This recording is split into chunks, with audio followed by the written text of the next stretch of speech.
Yo quiero invitarte que ahí donde estás en casa empieces a adorar al Señor Jesús con nosotros, amén. Volví a empezar, me salvaste, regresé a tu amor, yo me rindo, toma todo mi corazón. Nuestras vidas te pertenecen a ti, Dios.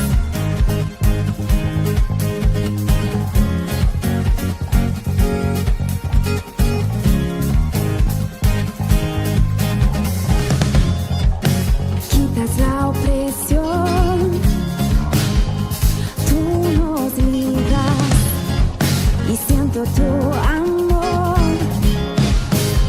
tú llenas todo, toma todo mi corazón. Yo no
Éxodo capítulo 2, versículo 1. Leo para usted. Un varón de la familia de Leví fue y tomó por mujer a una hija de Leví, la que concibió y dio a luz a un hijo, y viéndole que era hermoso, le tuvo escondido 3 meses.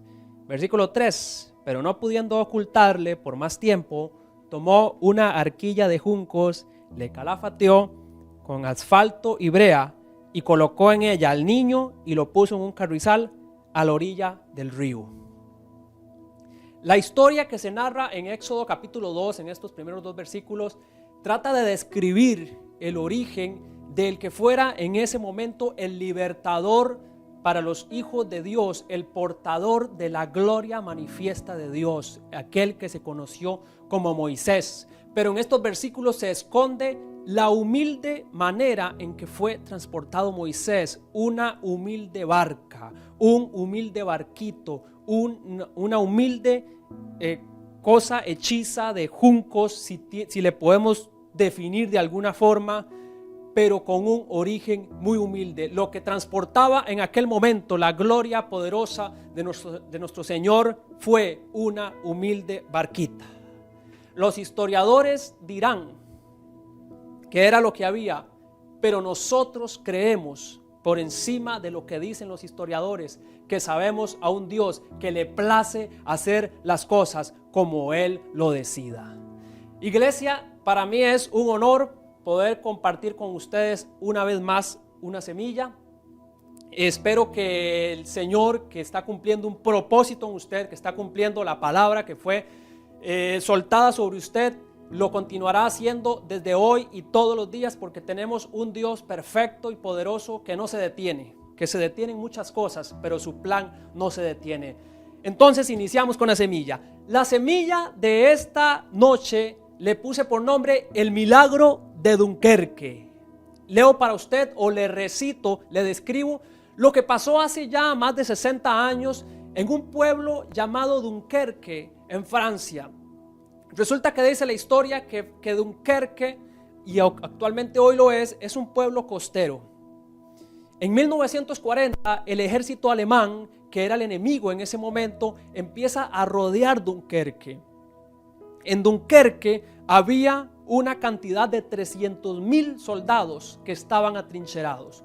¿Por qué atrincherados? Porque por tierra, por aire y por mar, porque era una ciudad costera, no había forma de salir. No había esperanza. La ciudad que se ahogaba en los propios gritos de desesperanza. La ciudad que veía caer en oscuridad y veía caer en muerte todos sus sueños y todas sus metas. Tenía las horas, o más específicamente los días contados, para ver caer lo que en algún momento fue una ciudad de honra. Es en ese momento donde, tras toda la desesperanza, pasa algo que nadie tenía planeado. Hasta hoy en día es inexplicable cómo el ejército alemán de ese momento decidió detenerse por 4 días. No hay explicación hoy en día todavía. Y tras esos 4 días fueron los que bastaron para poder evacuar a estos 300,000 soldados. Hay una película, de hecho, que narra estos sucesos, pero en esta película no cuentan lo que yo le voy a contar hoy, porque como le dije, los historiadores creen en historia y los hijos del reino creemos en esperanza. Y es cuando Dios empieza a mover su mano, cuando no hay nada que hacer, cuando estamos atrincherados, cuando el enemigo cree que por tierra, por aire y por agua no hay camino, es cuando Dios empieza a mover su mano. En aquel momento, para seguirle con la historia, a 60 kilómetros por agua se encontraba el país de Inglaterra, y lo que podemos llamar como la Fuerza Naval de Inglaterra tiene una genial idea y dice: vamos a apoyar para evacuar a los 300,000 soldados. Entonces empieza lo que se denominó en aquel entonces la Operación Dynamo, que enviaron 468 barcos, entre ellos barcos de guerra, barcos con tropas, barcos destructores que le llamaban, todo tipo de barcos para poder sacar a esos 300,000 soldados. No todo fue alegría, no todo fueron buenas noticias, porque de esos 468 barcos, 62 fueron eliminados, porque es que habían minas, había ataques aéreos, había todo tipo de trampas, porque la ciudad estaba sitiada. Pero entonces, en esos 4 días que le conté, un humilde barco, un barco de vapor, se suma a lo que fuera aquella milagrosa misión. Un humilde barco comparado con todo lo que había alrededor. Quizás le suene a usted muy conocida este contexto, cuando otros han dicho de usted: no cumple las características, no tiene lo que se necesita. Pero aquel humilde barco establece un récord y algo que queda en historia, ejecutando 7 viajes de evacuación de soldados desde Dunkerque, Francia, hasta Inglaterra, pasando por minas, pasando por ataques. Balas venían, balas iban, barcos caían, pero aquel pequeño barco seguía y seguía y seguía, porque no hacía falta ser un gran barco, no hacía falta tener grandes currículum, no hacía falta tener grandes requisitos. Simplemente era un barco que, como aquella humilde barquita que transportó la gloria manifiesta de Dios, este barco de vapor transportaba el propósito de aquella misión. Por lo tanto, Dios movería su mano para abrir paso. ¿A qué tiene que abrirle paso hoy Dios delante suyo para que pase? No importa lo que hayan dicho, no importa las puertas que se hayan cerrado, no importa lo que esté pasando, porque Dios le ha placido poner su propósito en humildes barcas. Y el milagro de Dunkerque termina siendo la evacuación, como le comenté, pero la historia giró alrededor de una pequeña barca. Quiero volver a lo que estábamos leyendo en Éxodo, porque quiero que usted conozca que así como Dios detuvo el avance del enemigo por 4 días, tenemos un Dios que es de tiempos. Tenemos un Dios que, aparte de placerle llevar su propósito sobre humildes medios de transporte, también es un Dios de tiempos. Dice en Éxodo capítulo 2, versículo 2, vuelvo a leer: la que concibió y dio a luz un hijo, viéndole que era hermoso, le estuvo escondido 3 meses. Apunte eso por ahí, el Dios de 3 meses. ¿Sabe qué significa la palabra hermoso con la que la Biblia llega a describir cómo era Moisés? Significa cosas buenas, abundancia, bienestar, prosperidad, rebosar y tesoro. Lo que pasaba en ese momento de la historia es que la madre de Moisés había entendido que si retenía la gloria de Dios manifiesta por 3 meses, todo este paquete de bendiciones, toda esta palabra declarada vendría sobre su casa. ¿Cuáles son esas cosas que necesita usted que entre en el proceso de los 3 meses? Porque hoy quiero hablarle del Dios de los 3 meses. Ese mismo Dios de los 3 meses actuó sobre un hombre llamado Obed-Edom. Posiblemente la historia usted la conozca, pero se la leo en 2 de Samuel capítulo 6 versículo 9. Y temiendo David a Jehová, aquel día dijo: ¿cómo he de venir a mí el arca de Jehová? De modo que David no quiso traer para sí el arca de Jehová a la ciudad de David, y la hizo llevar a la casa de Obed-Edom. Y estuvo el arca de Jehová en casa de Obed-Edom Eteo 3 meses, y bendijo Jehová a Obed-Edom y toda su casa. ¿Sabe qué significa Obed-Edom? Posiblemente, por si no lo había escuchado, Obed-Edom significa el que sirve, el que trabaja, el que adora, pero ojo, en un contexto donde nadie lo ve, en la intimidad, en aquellos. Quizás usted es la persona que han dicho: trabaja, no parece. Sirve a Dios, no parece tampoco. Adora, no parece. Pero usted sabe que Dios sabe que hay un propósito gestándose en usted, que aunque las personas no lo reconozcan, hay un Dios invisible, hay un Rey de los siglos que reconoce su propósito y su obra, y como a Él le place poner en vasos humildes su gran gloria manifiesta, la pondrá sobre usted. Así es que yo le pido hoy que levante sus manos y reciba esa gloria manifiesta, que el Señor de los 3 meses puede empezar a obrar en usted. Nunca se olvide el Dios de los 3 meses, al Rey de los siglos, como dijo el apóstol Pablo. al invisible, al único y sabio Dios. Ese es el que tiene usted hoy por delante. Quiero decirle que para estas humildes barcas, este humilde medio de transporte no fue hecho para los mares. Si usted lee la definición y si usted investiga para qué fueron hechos estos humildes barcos que apareció en esta historia que le acabo de contar, ellos fueron hechos para el río. Ellos fueron hechos más específicamente para navegar en esteros. Tal vez usted conozca un estero, pero se sorprenderá al saber que un estero, su definición práctica es un lugar donde las aguas del río se juntan con las aguas del mar y donde se produce barro, donde aquellos barcos hechos para el mar, esos que aquellas personas dicen, ese sí sirve, ese sí tiene propósito, ese sí cumple, no pueden entrar donde usted sí puede navegar, donde hay barro, donde hay aguas que se mezclan, donde para lo que los otros dicen, yo no puedo, yo no paso, las puertas no se abren, para los hijos del reino hay un propósito, porque cuando todos creyeron que no podíamos, resulta que fuimos hechos para navegar por aguas de fango, por aguas revueltas, por aguas donde se mezclan. Está pasando usted ahorita por un momento difícil, no está llegando la provisión. ¿Parece usted que Dios guarda silencio? ¿O le parece a usted que las puertas se están cerrando? Recuerde, somos barcas humildes donde su presencia se hace manifiesta porque a Él le place. Quiero terminar contándole una pequeña historia de la naturaleza de Dios que está en Isaías 18 y leo para usted. Dice Isaías capítulo 18 versículo 1: ay de la tierra que hace sombra con las alas, que está tras los ríos de Etiopía. Este es Dios hablando al profeta Isaías, que envía mensajeros por el mar y en naves de junco sobre las aguas, mensajeros veloces a la nación elevada, de elevada estatura y tez brillante, al pueblo temible desde su principio y después, gente fuerte, conquistadora, cuya tierra es surcada por ríos. Está describiendo Dios por medio del profeta Isaías a la nación de Etiopía, aquella otra nación, no la nación humilde que en ese momento era Israel.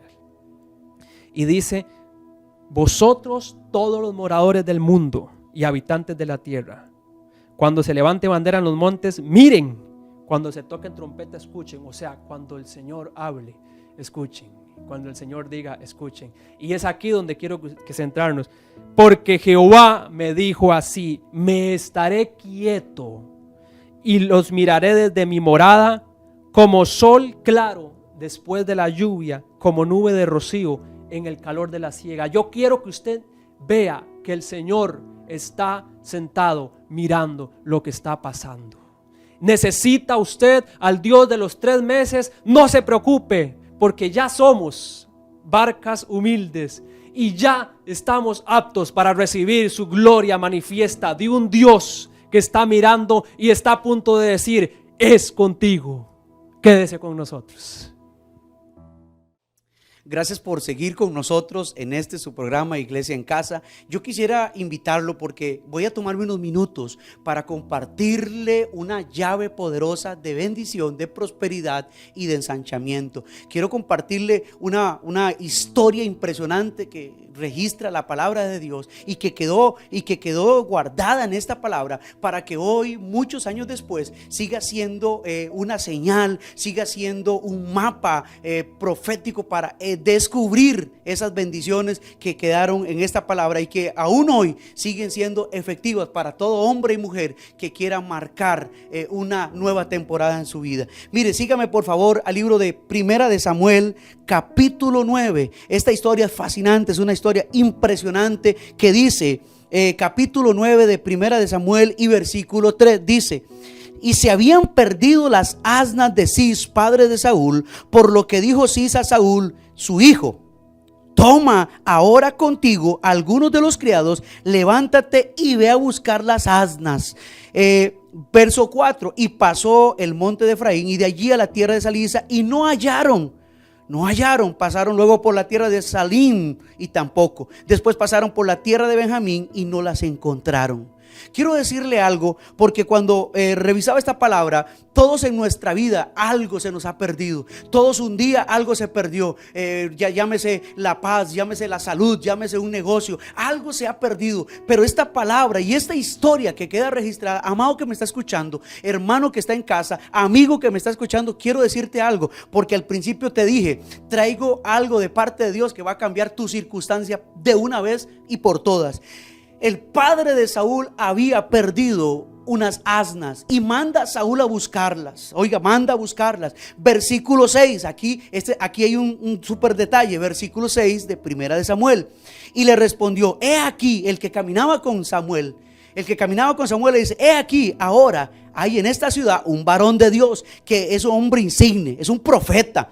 Todo lo que él dice acontece sin falta. Vamos pues allá y él quizás nos dará algún indicio acerca del objeto por el cual emprendimos nuestro camino. Déjeme tomarme un tiempo para decirle algo. En los días, en los tiempos, cuando algo se pierde, qué bueno es caminar con la gente correcta. Qué bueno es tener al lado un amigo que te dice: vamos, te voy a llevar a una iglesia. Vamos, te voy a conectar con un lugar donde Dios está restaurando familias, Dios está restaurando matrimonios. Pero mire qué interesante, porque hay un reconocimiento. Ahí donde usted está, diga conmigo: reconocimiento. Reconoció que en aquel lugar había un hombre que Dios lo usaba, que tenía una palabra de cambio, que tenía una palabra. Y versículo 7, respondió Saúl a su criado: vamos ahora, pero ¿qué pondremos en las manos de aquel varón? ¿Qué le llevaremos? Porque el pan de nuestras alforjas se ha acabado y no tenemos que ofrecerle al varón de Dios. Quiero decirle algo, porque no me da pena, no me da temor hablar de este detalle,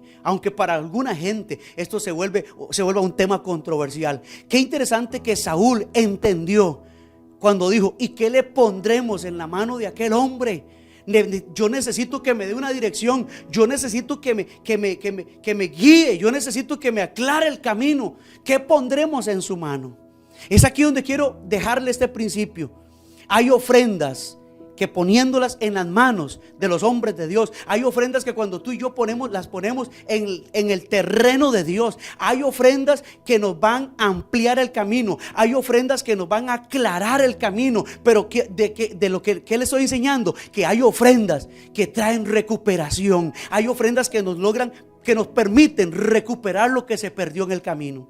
En el versículo 20, si usted me sigue ahí, por favor, en el Primera de Samuel, capítulo 9 y versículo 20 dice, óigame, porque la historia usted la va a leer en casa. Este hombre, Samuel, en Primera de Samuel, Saúl se encuentra con este profeta y le dice en el versículo 20: de las asnas que se te perdieron hace ya 3 días, pierde cuidado de ellas, porque han sido halladas. Qué importante es el poder del reconocimiento. Qué importante es el poder de una ofrenda. Cuando aquel hombre, escúcheme, cuando aquel hombre entendió que a través de un reconocimiento, de la gratitud, puso una ofrenda en la mano de aquel profeta, dice que mientras él estaba honrando a Dios, Dios estaba devolviéndole las asnas que se habían perdido.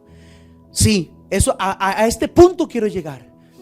Hay ofrendas que van a recuperar lo que se perdió. Muchas veces hemos perdido la paz, hemos perdido la familia, hijos, negocios. Yo quiero decirle algo en esta noche, y este mensaje va direccionado a hombres y mujeres sabios, a hombres y mujeres. Este mensaje no está llegando por casualidad, está llegando a tu vida, porque sé que hay hombres que nos están mirando, que me dicen: pastor, yo perdí la familia, perdí un hijo, perdí el hogar. Déjeme decirte algo: a través de la gratitud, a través del reconocimiento, una ofrenda recupera lo que se perdió. Una ofrenda recuperará aquello que se perdió por las circunstancias que sean. Por eso los siguientes minutos te voy a invitar, porque hoy tenemos plataformas virtuales sumamente prácticas para que tú cojas una ofrenda, un donativo, algo que demuestre y que evidencie nuestra gratitud. Si usted ha perdido algo, si algo se le ha perdido en su casa, algo, si se perdió la paz, la salud, la familia, algo se ha perdido, déjeme decirle algo: tome una ofrenda, prepare una ofrenda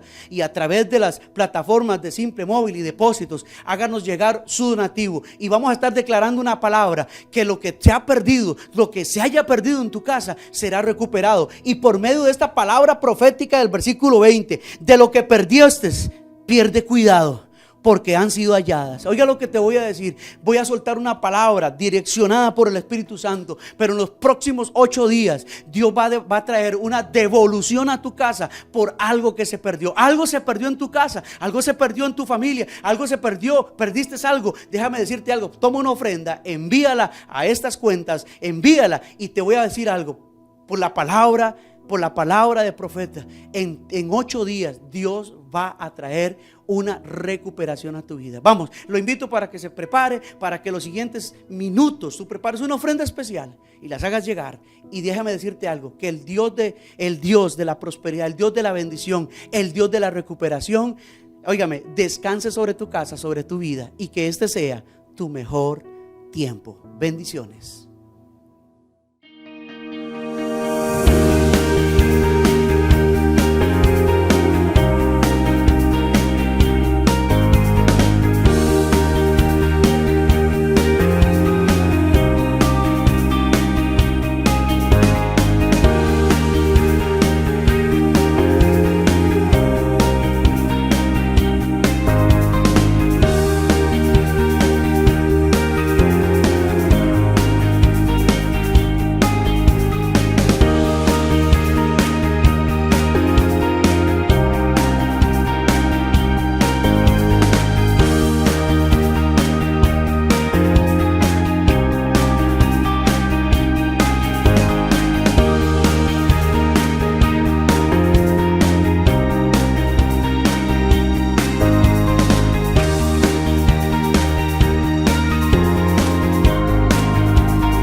Esta enseñanza la quiero traer a la luz porque es un tema que lo he compartido en muchos talleres, en diferentes comunidades de fe, en diferentes partes del mundo, y también la he conversado con muchas personas en privado, en una cena, en un almuerzo, en un café, en una casa, compartiendo con amigos, con discípulos, con pastores, con colegas, pero creo que nunca, dentro de todo el material que tenemos, nunca la he terminado de grabar. En realidad la enseñanza es mucho más amplia de lo que podría ser. Voy a tratar de sintetizarla. Esta plenaria o esta enseñanza o este taller es un taller que genera muchas preguntas muy lindas y muy interesantes, que cuando estamos presencialmente el taller se vuelve súper enriquecedor y bastante dinámico. Así que voy a tratar de sintetizar, porque ya a la hora de traer estas enseñanzas a lo que es multimedia y meterlo en redes sociales, tenemos que maximizar muchos detalles que en ocasiones dejan muchos cabos sueltos para otro tipo de conversaciones, pero sí estoy muy interesado en poder traer este tema a la luz y poderlo dejar acá como una herramienta, como un recurso que le podría servir muchísimo en su vida y en el desarrollo de la misma. Rápidamente le comento que el taller nace porque yo he sido cristiano evangélico desde los 7 años de edad. Mi madre me llevó a muy joven edad a conocer de los caminos de Jesús y de la cruz, y me he criado en el ámbito cristiano evangélico desde entonces. Y con el pasar de los años, conforme fui creciendo, y un día me di cuenta que tenía un llamado para traer un mensaje de cambio y de transformación, comencé a observar detalles que no los voy a tomar como crítica, ni tampoco los voy a tomar como burla, sino como detalles que son dignos de observar. Si nosotros no observamos y no fiscalizamos nuestro desarrollo, posiblemente nunca vamos a crecer, porque hay una ley que dice que lo que no se mide no crece, lo que no se fiscaliza se desordena. Y en el desarrollo de mi vida cristiana, en muchos lugares cristianos evangélicos, escenarios, comunidades y vidas como tal de los cristianos, observé con el pasar de los años que había un tema que era como un tema sin resolver. Para mí mismo era un tema que jamás no fui enseñado en él. Mis mentores cristianos, mis pastores, no enseñaban de este tema. Y no fue sino hasta que allá por el año 95, 96, comencé a caminar con algunos judíos en mi vida, gente que practicaba la enseñanza de la Torá. Déjenme explicarle, yo no soy judaizante, pero creo que la Torá, que es la Biblia, en hebreo Torá, es el fundamento para la revelación de la palabra. Y comencé a caminar con gente judíos, en aquel caso recuerdo un estadounidense polaco con descendencia judía, y con él, sin darme cuenta, una historia muy larga, vuelvo, reitero, de la que no puedo entrar en detalles, tiene temporadas muy lindas y muy jocosas, que no puedo entrar ahorita en detalles. Con él comenzamos a ir a celebrar los viernes, en aquel tiempo una fiesta que yo desconocía y que él nos llevaba y que a mí me gustaba ir porque siempre había buena comida y buen vino y buenos fresquitos y buenos postres. Y resulta ser con los años que esa famosa fiesta de los viernes a las que íbamos no era otra cosa más que el Shabbat. Con el pasar del tiempo, este hombre me fue acogiendo más cercano a su vida y me decía: quédate a dormir en casa. Y los sábados él llevaba a un rabino que nos enseñaba la palabra. Estoy hablándole del año 95.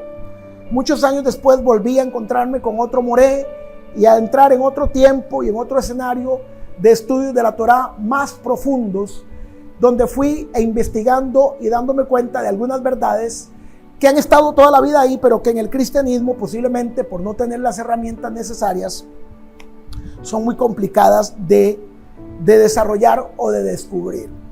Fue entonces, caminando con el tiempo, que me di cuenta de ese detalle que le estoy hablando, que desde los años 90 yo lo veía en las iglesias, en la cultura cristiana, y era un detalle que siempre me llamó la atención. Y es que al final de cuentas, en este cristianismo de una temporada y en el cristianismo moderno, parece ser que los cristianos no tienen problemas de salvación, parece que tienen un problema de bendición. Estudiando la palabra en su semántica hebrea, me di cuenta que bíblicamente una cosa es ser salvo y otra cosa es ser bendecido. Tema también del que tampoco puedo entrar mucho por asunto de tiempo, porque algunas personas dicen: mi mayor bendición es la salvación. Y aunque la salvación es una gran bendición, bíblicamente hablando, etimológicamente hablando, a la luz de la palabra y de la Torá, la palabra bendición, beraka o beraká, tiene que ver exclusivamente y explícitamente con las bendiciones materiales. Deuteronomio capítulo 28 dice: y acontecerá que si oyeres atentamente la voz de Jehová tu Dios para poner por obra todo lo que te enseño hoy, dice, vendrán sobre ti todas estas bendiciones. No dice, vendrán sobre ti todas estas salvaciones, dice todas estas bendiciones. Bendito serás en tu casa, bendita tu alacena, bendito tus caballos, benditos tus graneros, benditas tus cuentas bancarias. Todas las bendiciones de Deuteronomio 28 no tienen que ver con hablar en lenguas, no tienen que ver con sanar enfermos, no tienen que ver con la unción del Espíritu Santo, tienen que ver con las bendiciones materiales. Mas San Juan capítulo 3 versículo 16 dice: mas todo aquel que en él crea, dice, no se pierda, mas tenga vida eterna. Y entonces nos damos cuenta que la salvación viene por creer, pero la bendición viene por obedecer. Es entonces donde, caminando con judíos tantos años, inevitablemente un día tienes que hacerle la pregunta del millón: ¿cuáles son los secretos por los cuales ustedes son financieramente prósperos? Porque, querido y querida, en este momento los judíos son el 1% de la población mundial como nación. Ellos representan el 1% de la población mundial, pero los judíos manejan el 52% del flujo, del cash flow del mundo. Los judíos manejan el 52% en la influencia financiera del mundo y solo son el 1% de la población del mundo. ¿Cómo lo logran? ¿Qué es lo que ellos hacen? Se entiende y se supone dentro de los albores místicos, religiosos, evangélicos, católicos, dentro de toda esta gama de pensamientos, que se supone que los judíos no tienen una revelación del Mesías cristiano, y aún así tienen una prosperidad que quienes tienen la revelación del Mesías cristiano no lo tienen. ¿Qué son los botones que están ellos tocando para poder, aparte de ser hombres y mujeres basados en la palabra, tener una prosperidad que podríamos decir dentro del albor evangélico el cristiano no la tiene? ¿Por qué es que los cristianos son salvos, pero financieramente y sus recursos naturales están ajustados? ¿Por qué digo esta frase con una puerta muy abierta, por supuesto, y un tema de muchísima discusión? ¿Por qué los judíos no son salvos, pero son prósperos? Como que están al revés los papeles. Y caminando con ellos un día, me enseñaba uno de los maestros judíos el poder de la ley de la consagración. Y es aquí donde quiero hablarte del poder de la consagración, porque uno de los secretos que los judíos saben y que los cristianos no saben es el poder de la consagración. Entienda esto: los judíos no cuestionan la palabra, ellos la creen. Y desgraciadamente los cristianos evangélicos cuestionan lo que leen, tratando de acomodarlo a su manera de vivir o a su manera de pensar. El judío entiende que lo que está escrito en la palabra es una directriz divina y que como tal debe de obedecerse y de cumplirse. El cristiano evangélico dice por ahí entonces: bueno, es que eso fue escrito por hombres, por aquí va o por aquí ya se le quita y por aquí tiene, y no sé, yo tengo mi criterio acerca de esto. Y entonces, en medio de este vaivén de criterios, mientras unos creen y obedecen, otros cuestionan para hacer lo que gustan y terminan reflejándolo en su vida cotidiana, en la bendición. Quiero hablarte en este día acerca de la ley de la consagración, que es posiblemente una de las leyes más poderosas que practica el pueblo judío y que los ha hecho prósperos. Atención, no estoy hablando de salvación y no estoy hablando de doctrina, estoy hablando de principios y códigos para la prosperidad, para la bendición financiera, porque el judío es financieramente, en su mayoría, ¿no? Pues también hay judíos pobres, pero en su mayoría el judío es una cultura de hombres y mujeres empresarios que financieramente la mayoría de ellos están bien. Y entonces me senté con alguno de ellos y les pregunté un día, ¿cuáles son los secretos? ¿Qué es lo que ustedes practican? Y uno de ellos me dijo, una de las cosas que nosotros practicamos es la ley de la consagración. Éxodo capítulo 30, versículo 23. Vamos a descifrar esto despacio. Vamos a desmenuzar esto despacio para poder descodificar qué se refiere o a qué se refieren ellos con la ley de la consagración. Éxodo 30, 23. Éxodo 30, 23 dice, Dios hablando a Moisés, no la ley, no los mitzvot, no los 603, no. Dios hablando a Moisés, no es ley. Esto que estoy hablando no puede ser la ley, porque el que está hablando no es la mitzvot, sino es Dios hablando a Moisés. Y le dice, tomarás especies finas de mirra excelente, de canela aromática, de cálamo aromático, de casia según el ciclo del santuario, y de aceite de olivas. Atención. Y harás con estos ingredientes el aceite kadosh. Atención a estas palabras. Juego de palabras. Palabras que en la Biblia cristiana evangélica castellana no aparecen, porque la Biblia fue escrita originalmente en hebreo y estas traducciones que tenemos hoy día han perdido la esencia de la traducción. Y el verso 25 de Éxodo 30 dice, y harás con las especies el aceite kadosh. La palabra kadosh, que se traduce en castellano como santo, pero la palabra santo es una palabra muy metafísica que como que dice mucho y no dice nada, porque al final de cuentas, cuando usted le dice qué significa ser santo, y la gente ha descodificado o la gente ha traducido la palabra santo como si fuera un asunto de ser perfecto, ¿verdad? Como si fuera un asunto de yo nunca fallo, yo no tengo ninguna imperfección humana. Y bueno, la palabra santo o kadosh lo que significa es apartado de lo cotidiano, apartado de las prácticas contaminantes terrenales. Dice, harás con esto un aceite kadosh, o sea, un aceite apartado. El aceite que me vas a hacer con las especies que te estoy diciendo es un aceite que no lo vas a usar para cocinar. Es un aceite que no lo vas a usar para ponértelo en la piel, para andarlo ahí de aromita. Es un aceite que no vas a usar para broncearte. Es un aceite kadosh. Es un aceite apartado para mis propósitos. O sea, el aceite deja de ser ordinario, deja de ser de uso terrenal y se convierte en un aceite para mi propósito. Más adelante, en el Nuevo Testamento, el apóstol Pablo dice que si hubiese alguno enfermo, dice que lo unjan con aceite. ¿Cuál aceite, pastor? Este aceite, el aceite kadosh, del que para los cristianos o la mayoría de cristianos es un fetiche espiritual. Ay, no, yo no creo en eso, andar poniendo aceite en los carros y en las casas y poniendo el aceite en la gente. Esas son fetichismos, esas son brujerías evangélicas, son cosas, algunos dicen, eso son cosas de aquel fulano o de aquel otro. Pero está en Éxodo 30.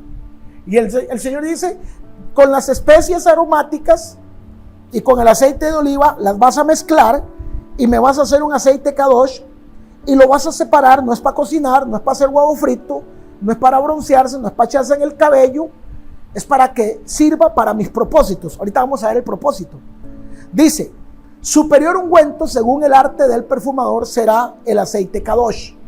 Vuelvo, reitero, para cerrar la idea. Pablo dice por allá, está alguno enfermo, únjalo con aceite. ¿Cuál aceite era? El aceite kadosh, el aceite apartado para eventos específicos.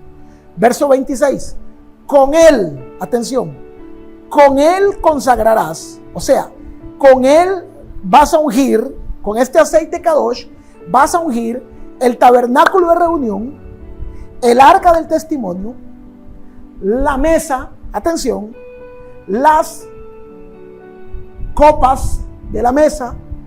Preste atención a estos detallitos que luego le van a volar la cabeza. Con él consagrarás el tabernáculo, el arca, la mesa, las copas, el candelero, los utensilios, el altar del incienso, el altar del holocausto, los utensilios, la fuente y la base. Más adelante, no lo voy a leer, más adelante lo puedo buscar en su Biblia, también dice, con este aceite ungirás a Aarón y a sus hijos para que sean separados. Voy poco a poco. Ungirás el tabernáculo, ungirás el arca, ungirás la mesa, ungirás las copas, ungirás el tabernáculo, ungirás los utensilios, ungirás el altar del incienso, el altar del holocausto, todos los cuchillos, todos los tenedores, todas las cucharas, todas las sillas, todas las mesas, todas las fuentes, todas las puertas, toda la base. Dice el Señor a Moisés, todo esto se puede ungir con el aceite Kadosh, el aceite separado. ¿Para qué? Verso 29. Así, todo lo que está ungido, así lo Kadoshim, así los separarás, así los Kadoshim, lo que pones con el aceite especial. Y todo lo que haya sido tocado con el aceite especial, Éxodo 30:29, usando frases de la Torá en el hebreo original, dice, serán cosas maaser, M-A-A-S-E-R, serán cosas maaser. Todo lo que tocare ellos será bendecido. Todo lo que sea ungido con este aceite será maaser. Uno de los significados de la palabra maaser, no es el único, uno es lo que le pertenece a Dios. Todo lo que tú unjas con este aceite, ahora me pertenece a mí. Y como me pertenece a mí, de aquí en adelante, atención a esta palabra, tendrá una protección diferente a todo lo demás. Cuando yo entiendo esto, es entonces donde yo entiendo que todo lo que yo tengo debería de estar ungido con el aceite Kadosh. Porque cuando yo lo unjo, estoy diciendo, ahora este auto, esta moto, esta bici, esta casa, esta ropa, todo lo que yo unja, ahora entra bajo una protección divina, que lo que no está ungido no entra. Hago un paréntesis. Aquí es entonces donde el evangélico dice, bueno, yo tengo mi criterio acerca de eso. Y aquí es donde el judío dice, yo creo. Y mientras el evangélico se debate si lo que unjo se transforma en maaser, porque él tiene un criterio y no le parece, y porque yo pienso y yo opino, y muchas veces no tienen ni fundamento de lo que están opinando, el judío dice, yo creo. Qué tremendo, porque aunque el judío no cree en Jesucristo como el Mesías, cree que si yo unjo con aceite Kadosh un auto, un negocio, un plano, un proyecto, una casa, un barco, un yate, una empresa, ese negocio, esa casa, ese proyecto entra bajo una cobertura divina, porque ahora eso se vuelve un maaser. Maaser significa entonces lo que le pertenece a Dios. Ahora está bajo un cuidado y una protección de Dios. Y le decía que prestara atención porque el Señor le dice a Moisés, consagrarás o ungirás el tabernáculo, el arca, las mesas y las copas. Resulta ser que, pasados los años, Israel fue invadida por Babilonia. Nabucodonosor entró a Jerusalén, desbarató el templo de Salomón, se llevó las columnas, se llevó las puertas, porque según dice en la historia, no ha habido un templo como el de Salomón, donde las paredes eran de oro, las manecillas de las puertas eran de diamante, las cortinas brindadas con oro, con diamante, con púrpuras hermosas. Claro, Nabucodonosor entra a Jerusalén, desbarata toda la ciudad, tema aparte, desbarata el templo, lo hace en pedazos y se lleva el templo. Juntamente se llevó la mesa, los utensilios, el arca del pacto. No se la pudo llevar porque nunca más apareció. Se llevó las copas, se llevó todo. Este Nabucodonosor es el mismo rey que una vez que se llevó a todos estos de Jerusalén, también se llevó a Daniel, a Belsasar, a Ananías, a Azarías y a todos estos chicos que terminan siendo consejeros del rey. Daniel, en medio de la vida y en medio del vaivén, le aconseja al rey Nabucodonosor que Dios, en hebreo Hashem, es el Dios, el creador del cielo, la tierra y la vida. Y en algún momento Nabucodonosor hace cierto clic en la vida, hasta que un día Nabucodonosor, retando al Dios de Daniel, se levanta y dice: esta es la Babilonia que yo he creado. A partir de ahí, Nabucodonosor entra en una locura de 7 años, donde, según dicen los escritos, terminó como una bestia del campo comiendo zacate. Cuando Nabucodonosor reconoce que ciertamente todo lo que hay en este mundo y todo lo que ha llegado a su mano es dado por el Creador, por el Dios de Daniel, Hashem. Nabucodonosor vuelve su corazón a Dios en los últimos días de su vida, ya muy viejito, y según tenemos creencias y tenemos documentos, es muy posible que Nabucodonosor muera creyendo en el Dios de Daniel. Todos los utensilios, recuerda, todo lo que Nabucodonosor robó de Jerusalén, los utensilios, el arca, la mesa, las copas, todo lo que eran los candelabros y todo lo que él robó, lo envió a guardar en un cuarto especial. Su hijo Belsasar, siguiente rey en la línea, no conocía al Dios de Daniel, ni le importaba al Dios de Daniel. Y en una fiesta patronal, en una fiesta descomunal que Belsasar hizo en Babilonia, esas fiestas que duraban 100, 200 días, Belsasar envió en la borrachera que se tenía y dice: saquen, quiero que lea Daniel capítulo 5, Belsasar dice: saquen las copas, saquen los platos, saquen los cubiertos, saquen los candelabros, saquen todo lo que mi papá trajo de Jerusalén, porque lo vamos a usar en esta fiesta pagana, lo vamos a usar para nuestros dioses, lo vamos a usar para nuestras prostitutas, lo vamos a usar para nuestros príncipes y nuestros reyes. Manden a traer todo. Posiblemente algún consejero de Belsasar le dijo: querido rey, recuerde que su papá le dijo, ya lo vamos a leer, Daniel capítulo 5, vaya buscándolo. Recuerde que su papá le dijo que tocara todo lo que quiera el reino, pero que esos artefactos que él tenía ahí guardados no los tocaran. Belsasar hace caso omiso y dice: ¿sabe qué? Yo no creo en nada de eso, yo no creo en esas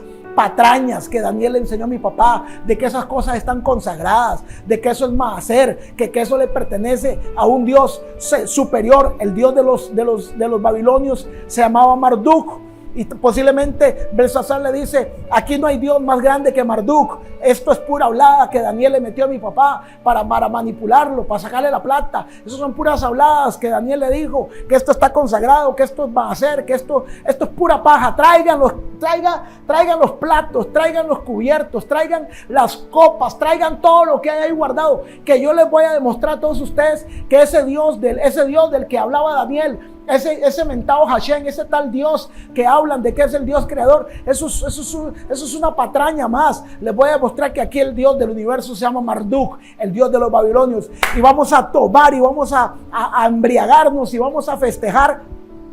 Daniel capítulo 5. El rey Belsasar hizo un gran banquete a 1000 de sus príncipes y en presencia de ellos bebía vino. Belsasar, con el gusto del vino, se embriagó y mandó que trajesen los vasos de oro, de plata, que Nabucodonosor su padre había traído del templo de Jerusalén, para que bebiesen en ellos el rey, sus grandes, sus mujeres y sus prostitutas.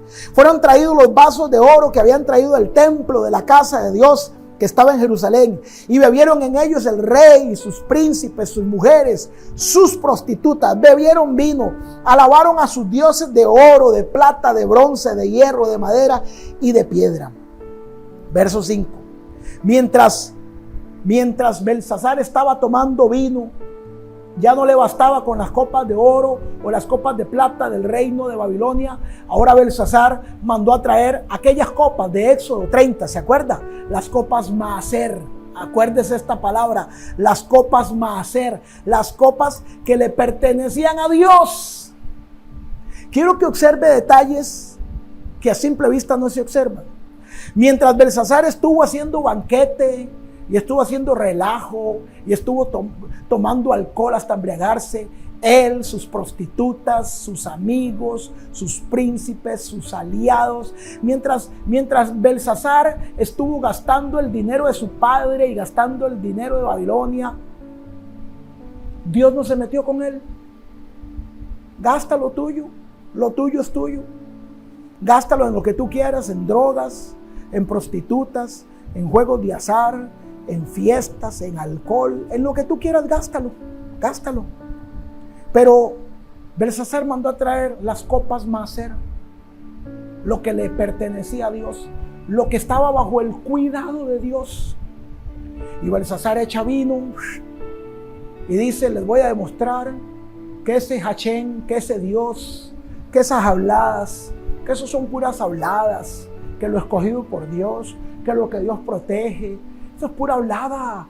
Eso fue pura hablada que Daniel le metió a papá. Ve, aquí les voy a mostrar. Y si sirvió el vino y se lo tomó. Se reía y le dijo: sírvanle a todos, sirvan las copitas de mezcal, venga, sirva. Sirvieron a sus prostitutas, sirvieron a sus amigos en las copas Maaser. Pero como es mentira, como esto es pura hablada, como esto es pura manipulación, sirvan otra vuelta hasta que llegó el versículo 5 del capítulo 5. Aquella misma hora aparecieron los dedos de una mano de un hombre que escribían en la pared del palacio, y el rey Belsasar veía la mano que escribía. Entonces el rey palideció y sus pensamientos lo turbaron. Se debilitaron sus lomos y sus rodillas daban una contra la otra. ¿Qué mano estaba viendo Belsasar? No era la mano de un hombre. El gran rey Belsasar, el rey del imperio más poderoso de su época, está muerto de miedo porque ve una mano que aparece y que empieza a escribir sobre la pared. Versículo 22, Daniel 5:22. Y una voz le dijo: Belsasar, ¿por qué no has humillado tu corazón sabiendo todo esto? Versículo 22 a mí me dice que Nabucodonosor le había dicho a su hijo: no toque el Maaser, no toque lo que le pertenece a Hachén, no toque lo que es del Dios de los judíos, no lo toque. Belsasar lo sabía. Belsasar, ¿por qué no has humillado tu corazón sabiendo todo esto? Verso 23. Sino contra el Señor del cielo te has endurecido e hiciste traer delante de ti los vasos de su casa. Hello. Dios no se mete cuando no tocan lo que es de él, lo que no es de él. Belsasar toma vino en sus vasos, Belsasar come en sus vasos, Belsasar se embriaga en sus vasos, Belsasar toma vino con sus prostitutas en su vaso. Pero cuando Belsasar trae las copas Maaser, las que le pertenecen a Dios, Dios le dice: ¿por qué no te has humillado contra el Señor Rey del cielo, sino que has endurecido su corazón, tu corazón, e hiciste traer delante de ti, ojo, los vasos, las copas Maaser, original hebreo? Damas y caballeros, no lo estoy cuenteando, le estoy leyendo original hebreo. 20 años de caminar con judíos para darte esta enseñanza. Los judíos esto le tienen pavor. Los judíos tocan cualquier vaso menos los vasos Maaser. Hombre, y tienen vasos Maaser. Ahorita les voy a explicar. Y viene y le dice, ¿por qué has endurecido tu corazón sabiendo esto? Y has traído delante de ti y has tocado los vasos Maaser. Y le dice el Creador, tú, tus grandes, tus mujeres, tus concubinas, bebiste vino en ellos. Además de esto, diste alabanza a tus dioses de plata, de oro, de bronce, de hierro, de madera, de piedra, que ni ven, ni oyen, ni saben. Y al Dios en cuya mano está tu vida, nunca honraste. Y al Dios en cuya mano está tu vida, Belsasar, nunca honraste. ¿Por qué tocaste lo que no era tuyo? ¿Por qué tocaste lo que era de Dios? No importa si hubieras gastado tu fiesta con tus vasos, con tus platos, con tus cubiertos. Con lo tuyo haz lo que te dé la gana. Pero con lo Maaser, no lo puedes tocar porque es mío, Belsasar. Y por cuanto has tocado el Maaser, capítulo 5, verso 24, fue enviada una mano que trazó esta escritura. Y la escritura que trazó es Mene, Mene, Tekel, Uparsin. Y la interpretación del asunto es: contó Dios tu reino y le ha puesto fin. La misma noche que Belsasar, verso 30, la misma noche, Daniel 5:30, la misma noche que Belsasar tocó las copas Maaser, murió. La misma noche, no el día siguiente, no una semana después, murió por tocar el Maaser.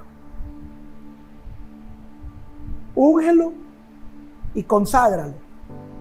Y todo lo que está ungido y está consagrado, ahora es Maaser. Ahora me pertenece a mí.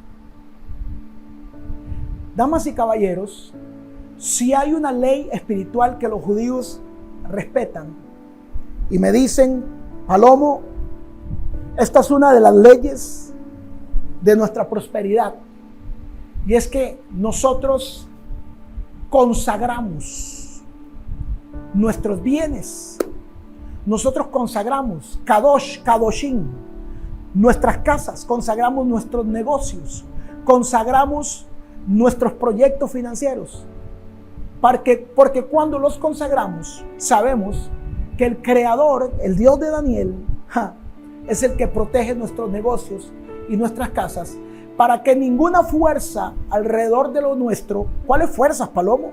La envidia, el odio, los celos. Cuando tú prosperas, cuando tú abres un negocio nuevo, hay gente detrás de ese negocio que está soltando palabras diciendo, ojalá le vaya mal, ojalá que quiebre, ojalá que se le queme eso, ojalá que nada le salga bien. Y todas esas palabras van a ir a caer a tu negocio como si fueran moscas, como si fueran langostas atacando el cultivo.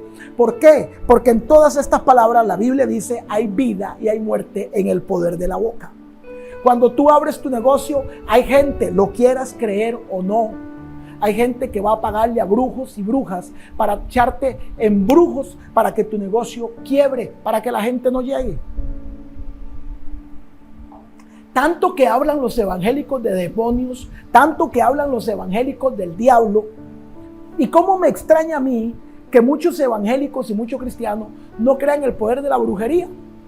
Tanto que el ser humano, el católico y el evangélico hablan de un diablo, de Satanás. Vemos en la película Los Brujos, vemos que a Blancanieves la duerme una bruja con una manzana que le dio. Tanto que lo vemos en la vida cotidiana, pero a la hora de la verdad, muchos terminan diciendo, yo no creo en eso. Belsasar decía, yo no creo en eso. Eso es manipulación, eso es mentira. Belsasar muere producto de su orgullo, de su ego y de su ignorancia. Ese ego que te dice, no, yo no creo eso, yo creo esto, yo creo aquello, yo creo lo otro. Y mi ignorancia me hizo perecer. La primera vez, atención a esto, que aparece la palabra Maaser, lo que le pertenece a Dios, lo que está cuidado por Dios. ¿Cómo hago yo que lo que yo tengo ahora caiga bajo un sello Maaser? Los judíos tienen un sello en la comida, es un sello kosher. Es un sello de preparación. La venden en muchos de nuestros supermercados. Y de hecho es una comida cara. Todo lo kosher es caro. Todo lo que los judíos venden kosher, que es una comida de altísima calidad de preparación, kosher, con K, es lo más caro que hay, porque es una preparación especial que trae salud al cuerpo. Bueno, ¿cómo hago yo para poner no el sello kosher en mi comida, sino el sello maaser en mi bendición, en mi casa? Y la primera vez que yo encuentro la palabra maaser es en Génesis capítulo 14, versículo 17. Dice: cuando volvía Abraham de derrotar a Kedorlaomer y a los 5 reyes que estaban con él, salió el rey de Sodoma a recibirlo en el valle de Sabe, que es el valle del rey. También, verso 18, Génesis 14, también salió a recibirle Melech Sadik, traducido en castellano como Melquisedec. Melech Sadik, que en hebreo significa rey de justicia, rey de paz. ¿Quién es Melquisedec? ¿Quién es el rey de justicia? ¿Quién es el rey de paz? Estamos hablando en Génesis capítulo 14. No existe el pueblo de Israel, no existe la nación judía, no existe la Torá, no existe la ley, no existe la ley de Moisés, no están los mitzvot, no están los 613, no existe nada de lo que hoy se llama judaísmo, no existe una religión católica, no existe religión evangélica, no existe religión judía, no existe religión musulmana, no existe. Estamos en los principios de la historia de la humanidad donde no hay religiones. Y a Abraham se le aparece un ser al que la Biblia llama Melech Sadik, rey de justicia, rey de paz. Más adelante, en el libro de Hebreos, capítulo 7, versículo 1, escribe posiblemente el apóstol Pablo, unos dicen, otros dicen que fue Pedro, porque este Melech Sadik, este Melquisedec, este rey de justicia, este rey de paz. Hebreos 7.1, Nuevo Testamento. Génesis 14, 18. Antiguo Testamento, pero no hay ley, no hay pueblo de Israel, no hay religión. Estamos fuera de todo texto y contexto religioso. Estamos fuera de todo texto y contexto de la ley. Esto es pura revelación divina. Y Pablo o Pedro, escribiendo en Hebreos, dicen: este Melech Sadik, rey de Salem, sacerdote del Dios Altísimo. ¿Quién es el sacerdote del Dios Altísimo? ¿Quién es Melech Sadik? El sumo sacerdote de los sacerdotes de lo que había de venir, de la orden arónica, pero superior a Aarón. Porque este Melech Sadik, este rey de paz, este Melquisedec, damas y caballeros, voy a ir acortando ciertos detalles, no es otra cosa más que una de las primeras apariciones de Jesucristo en la tierra. Melech Sadik es el título divino de Jesucristo, rey de paz. Este Melech Sadik, dice Pablo o Pedro en Hebreos 7, rey de Salem, sacerdote del Dios Altísimo. No era Aarón, no existía Aarón, no era un levita, no era un sumo sacerdote, no era un gadol, no era un levita, no era un sacerdote separado. Sacerdote del Dios Altísimo, que salió a recibir a Abraham, que volvía de la derrota y le bendijo. Melquisedec bendice a Abraham. Génesis 14, 18. Vino también Melech Sadik, rey de Salem, sacerdote del Dios Altísimo, y sacó de sí mismo, óigame, no traía una canastilla, sacó de sí mismo, de un costado sacó pan y de otro costado sacó vino. Damas y caballeros, ¿qué es eso? La Santa Cena. Melech Sadik le está dando a Abraham la Santa Cena. De él mismo, de un costado sacó pan y de otro costado sacó vino. Pero ese Melech Sadik, que es Cristo, 2000 años después estaría clavado en una cruz, y de un costado saldría sangre con agua, vino, y su cuerpo sería molido como pan. Y más adelante ese vino y ese pan vendría a ser la Santa Cena o la Cena del Señor, con la que tú y yo sellaríamos el pacto eterno de que Él es el Rey de Reyes, el sacerdote de sacerdotes.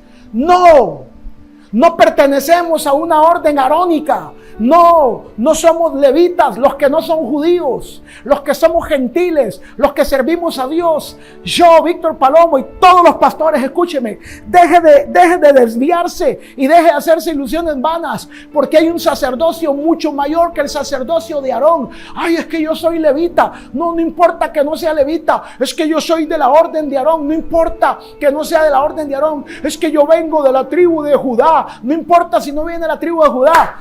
Hay uno mayor a Judá, hay uno mayor a Aarón, hay uno mayor a Simeón, hay uno mayor a Rubén, hay uno mayor a Jerusalén, hay uno mayor a Israel. ¿Quién es, Palomo? Es Melec Sadik, es Melquisedec, y ese es el rey de paz, ese es el rey de justicia, ese es Jesús, rey de reyes y señor de señores. Él es el que sale al encuentro de Abraham. Dice la Biblia, atención, que cuando no he terminado aquí con la interpolación de versos, porque dice la Biblia que Melquisedec bendijo a Abraham y sacó de sí mismo pan y vino y le dio a Abraham y le dice: toma, quiero decirte que de aquí en adelante tú estás bajo mi cuidado, tú estás bajo mi protección. Yo soy el que te voy a dar de comer, yo soy el que te va a abrir puertas, yo soy el que te va a abrir trabajos, yo soy el que te va a abrir todo lo que tú tienes. Aquí te estoy dando desde mí mismo carne y sangre, pan y vino, para que entiendas que yo estoy contigo. Y dice la Biblia en Génesis 14:19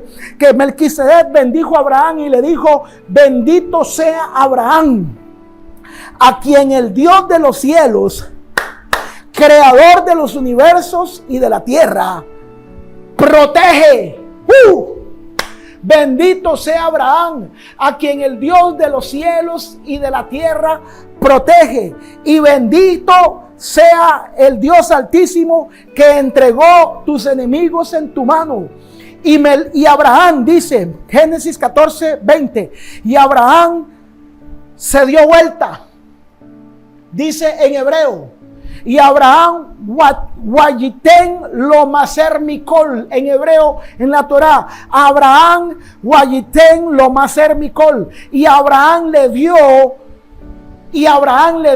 la ganancia de la ganancia. Sería la traducción original. Y Abraham wayiten lo maser, le dio lo maser, le dio lo que le pertenece a Dios. Traducción al castellano: y Abraham le dio los diezmos a Melquisedec. Damas y caballeros, los diezmos no tienen que ver con la ley, los diezmos no tienen que ver con Israel, los diezmos no tienen que ver con el judaísmo. Los diezmos es una revelación que un hombre llamado Abraham se los da a Jesucristo mismo, entendiendo: si tú eres el que cuida mi casa, si tú eres el que protege mi casa, si tú eres el que me das de comer, yo te voy a dar maaser, lo que te pertenece. La palabra maaser, no sé por qué, bueno, le voy a decir sé por qué. La palabra maaser fue traducida diezmo. ¿Por qué? Porque la palabra maaser en hebreo, todas las palabras tienen un valor numérico, y la palabra maaser tiene el valor numérico de 10. Por eso Abraham sabía que lo que le pertenece a Dios era la ganancia de la ganancia. ¿Y cuál es la ganancia de la ganancia? El diezmo. ¿Cómo sabía Abraham que había que darle el diezmo? Porque Abraham conocía la palabra maaser, era palabra hebrea, y Abraham era un hebreo. Y Abraham dice: bueno, si este rey de justicia, este Melec Sadik, me bendice y me dice que yo soy el protegido del Dios del universo, yo le voy a dar a Dios lo que es de Dios. Voy a darle el maaser. Y ahí entiende Abraham que tenía que dar el diezmo. Termino Hebreos capítulo 7.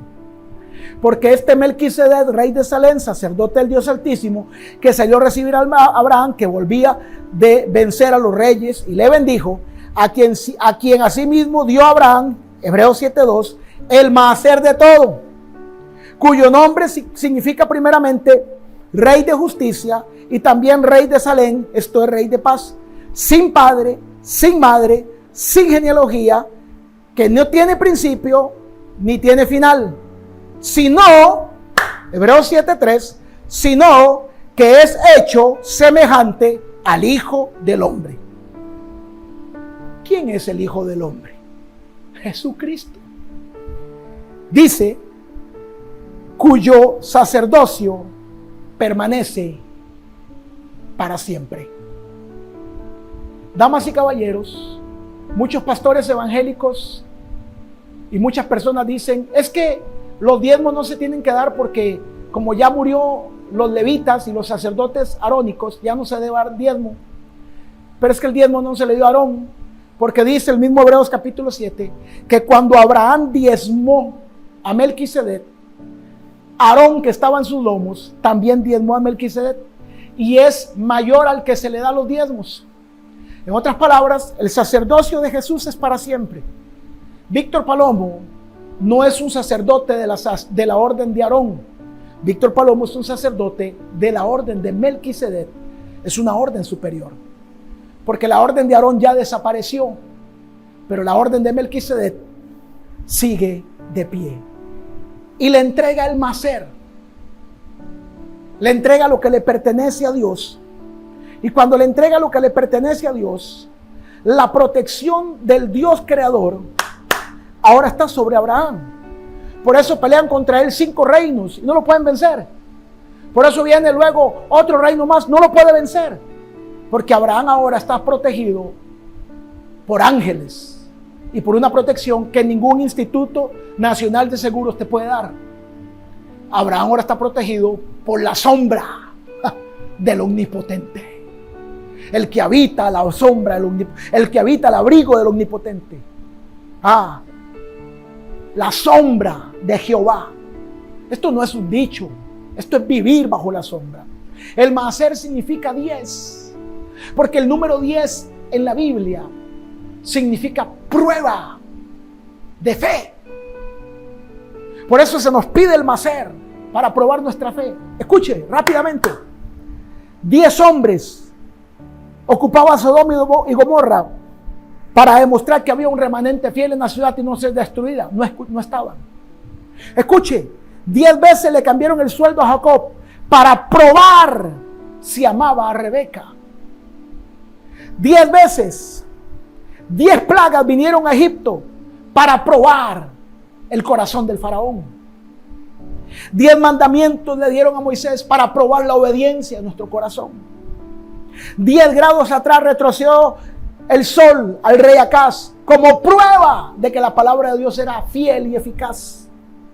10 días fue probado Daniel contra la palabra de Nabucodonosor para demostrar que la palabra de Dios es más fuerte que cualquier maldición de cualquier brujo.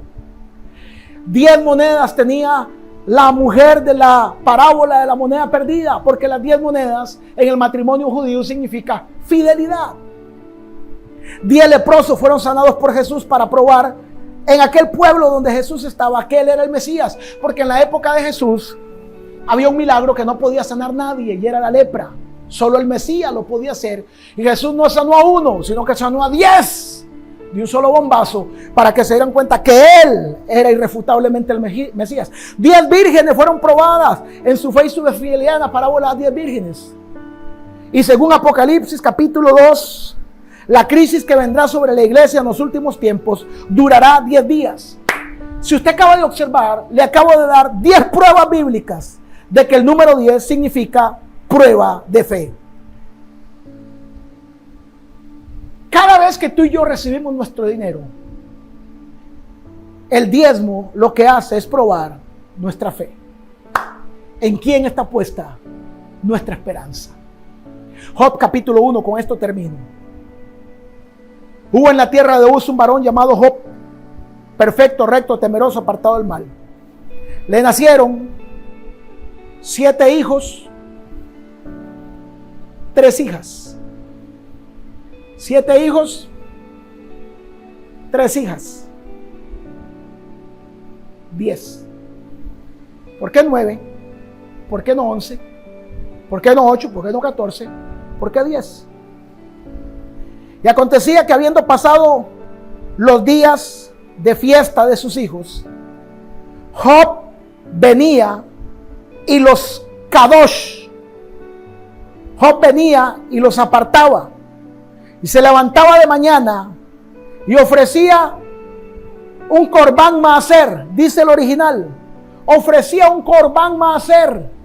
¿Qué es un corbán maaser en hebreo? Una ofrenda de diezmo. dice, conforme al número de ellos. ¿Cuántos hijos eran? 10. ¿Cuál es la ofrenda 10? El diezmo. Job daba un diezmo por la vida de sus hijos. Aconteció que vinieron los hijos de Dios a presentarse delante de Dios, entre los cuales vino también Satanás. Y el Señor le preguntó y le dijo, ¿has considerado a mi siervo Job? Y le dijo Satanás, ¿acaso teme Dios? ¿Acaso teme Job a Dios en balde? Atención, verso 10. Job 1:10. ¿No le has protegido alrededor de él? Déjenme echarme un par de versículos atrás. Cuando Dios le pregunta a Satanás, ¿de dónde vienes? Satanás le dice que viene de pelear violentamente contra los hombres de la tierra. En hebreo, Satanás le dice, Halak mishut eres. Halak mishut eres. Vengo de pelear violentamente contra los hombres de la tierra. Pero a Job, verso 10, capítulo 1, verso 10, pero a Job no lo puedo tocar, porque tú le has puesto un cerco. Anote, a él, a su salud. No le puedo tocar su salud porque tú le has puesto un cerco. A sus hijos, a su familia, a sus bienes y a todo lo que tiene. Una mano. Todo lo que Job tocaba prosperaba, porque todo estaba bajo la protección de Dios. Déjame enseñarte algo rápidamente, porque el tiempo se acaba. En la iglesia evangélica nos enseñaron que el diezmo era para que Dios nos bendijera y nos diera plata. Pero en la cultura judía se enseña que el diezmo es para proteger lo que queda dentro. Claro, por eso Satanás pelea contra tu diezmo. Porque el diablo dice, no importa cuánto le entre. Hay 5 áreas en donde Satanás ataca al hombre. Y lo dice el mismo diablo en Job capítulo 1. Dice, Halak mishut eres, vengo de atacar violentamente a los hombres. ¿En dónde los está atacando? Los está atacando en su salud. ¿A dónde le saca la plata el diablo a la gente? En la salud. ¿A dónde? Dice, ¿no lo has protegido a él? A su familia, o sea, a su matrimonio, a sus hijos, a sus bienes y a su trabajo. Ojo, las 5 áreas donde Satanás te ataca. Tu salud, tu familia, o sea, tu patrimonio, tus hijos, tus recursos, la casa, el carro, la moto, la finca, los caballos y la fuente de trabajo. Cuando un hombre ignorante, una mujer ignorante no diezma porque me están manipulando para sacarme la plata, el judío dice, yo doy mi maser. Eso dice el judío. Yo doy mi maser porque cuando doy mi maser, la protección de Dios cae sobre mi vida, mi matrimonio, mis hijos, mis bienes, mi empresa o mi trabajo. Por eso Satanás le mete en la cabeza al evangélico, no diezme. Claro, ¿por qué? Porque no importa cuánto entre, te puede ganar $1,000,000. Si usted no está bajo el maser de Dios, el diablo le va a quitar ese dinero por uno de 5 caminos: salud, familia, hijos, recursos, trabajo. Damas y caballeros, la ley de la consagración, lo que me habla y me dice es que el secreto mejor guardado de los judíos es que entendamos que el maser lo que activa es una protección sobrenatural. Y que cuando esa protección sobrenatural no está, no importa cuánto usted gane, el enemigo a través de las crisis, problemas, dificultades, accidentes, incidentes, envidias, enfermedades, el enemigo te va a terminar sacando, drenando, porque hay una puerta por donde él está entrando y está golpeando. El maaser es la manera de consagrar lo que tenemos: la salud, el matrimonio, los hijos, la familia, los bienes y las fuentes de ingreso, llámese empresa o llámese trabajo. Quiero compartirle este secreto. Es uno de los 5 secretos que usan los judíos para prosperar, no para ser salvo. Esta enseñanza no va a ser salvo a nadie, pero esta enseñanza va a ser próspero al que lo aplique. Si usted es un cristiano que toda la vida ha andado peleando, hace un tiempo atrás, con esto termino, hace un tiempo atrás me senté con un amigo mío cristiano y con un amigo mío judío, de esos que facturan. Y mi amigo que factura, que yo sé que factura y que lo he visto, y lo digo sin ningún temor porque a los corazones pequeños y a las mentes pequeñas hay que llevarlas a que entiendan que hay un mundo más grande que la bolsita que usted tiene. Y este amigo que factura va todos los sábados a la sinagoga aquí a Costa Rica y deja 4,000, 5,000, 10,000 dólares de diezmos, se los da el rabino.